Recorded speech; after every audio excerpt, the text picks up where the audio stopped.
local advocates team up with the national hacktivist group Anonymous.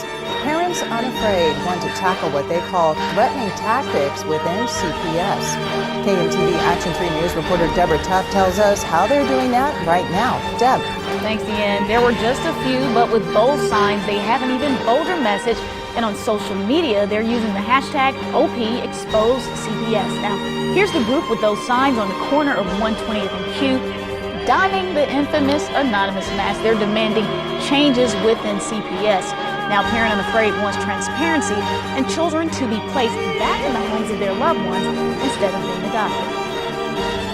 Ideally, just complete public transparency, play above the board, no more perjury, no more lying on court documents, no more lying to get the children from the home. Now, look at this map. Here it is of other protests around the world. There's a day of protest in places from Greenland to Australia. Now, I spoke with the Department of Health and Human Services, and they wouldn't comment on any specific case, but released this statement instead. It says, in response to transparency concerns, the process works through the courts, and that information is available to the public. Also, we emphasize keeping children safely in their homes if possible. Now, 2 years ago, 25% of kids were in a house with family. Now that number has spiked to 44.5%. Deborah Tuff, Action 3 Midday. Every year, Child Protective Services investigates more than 90,000 suspected child abuse and neglect cases. Often they save children's lives. However, statistically, most parents investigated have found not guilty. It's not an easy position. 7 Action News reporter Kim Russell is live to look at what you need to know.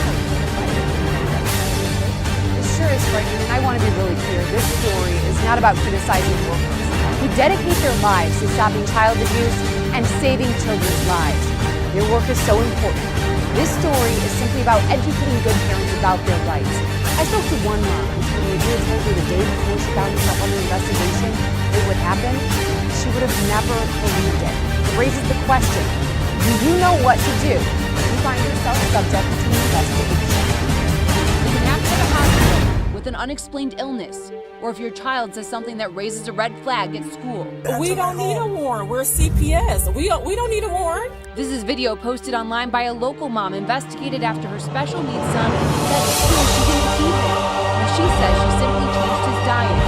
Would you know what to do? She told the CPS worker that somebody told her to ask what the allegations were before deciding whether to let her in the house. The attorney. I don't know. Don't call these attorneys because they don't know what they're talking about. Technically, this woman doesn't have to let her in our homes. Now that's just a sneak peek at my story that's going to air tonight on 7 Action News at 11. I will also introduce you to one woman who was convicted of abuse, went to prison, only to later be exonerated.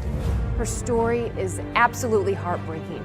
Plus, you will hear from an attorney who has prosecuted and defended child abuse cases about your rights.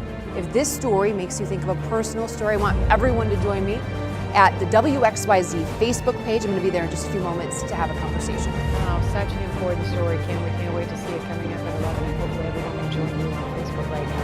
Thank you so much. Again, the full report tonight, Action News at 11.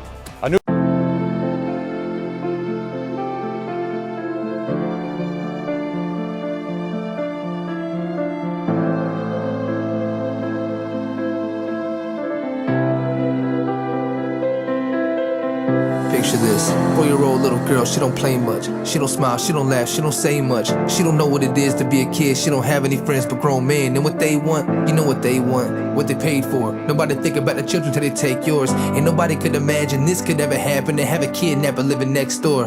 The truth could bring tears. 1.2 million children a year, 1.1 COVID deaths worldwide. You won't help save the kids, but you will live in fear. The more that I hear, more disgusted I get that the world could commit so much horrible shit. So for the children, used, bruised and abused, to you I refuse to forget. I'll be looking for any other signs. If something isn't right, you can say it with your eyes. Tell me how a mother can sell her own baby and live with it for the rest of her life. Man, it's crazy. We know about the raping, we hear about the torture, and all of the stories of horror, but we just ignore them. They don't wanna do it, but somebody force them. But what about the third trimester abortions? Who buys the fetus? Who sets the prices? Some kids will never know how precious life is. They get pumped full of drugs and lay their lifeless. You ain't ready for the truth, but how hot this mic is, I gotta tell it.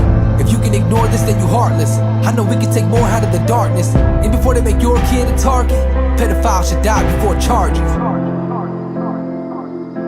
Did you know in the year of 2020, statistics still show 1 out of 10 kids will be victims of human trafficking? And that this year alone, 200,000 of them kids are in the US. There's 130 people being trafficked every hour worldwide, day or night, rain or shine. 30 million children have lost their childhoods to this horrendous activity. So I don't know about you, but for me, this is unacceptable, and change must happen. Look, there's kids being trafficked and trapped in a world that you don't think exists. The adults that they trusted to teach them and guide them through life, these people are sick. I look at these pictures of innocent children, not all of them taken, but all of them missed. And I just been praying that somebody's coming to save them and make them feel happy and bliss. You do not need a cape or superpowers to be a hero. Let's save our children, let's spread awareness. See me, I'm willing to step up and speak on behalf of the millions of people who fight in this war of child trafficking, the rich and the poor, of all races, selling kids like a store. In y'all's faces, I can't take it no more. Their future depends on us. Right here in this nation, we love and adore. They're hungry and cold, some sleep on the floor. They keep their head down, not allowed to look forward. Some never felt love, they only felt force. What if we could find them all and bring them home and heal them? Could we come together? Could we work together? Could we say together now, save our children?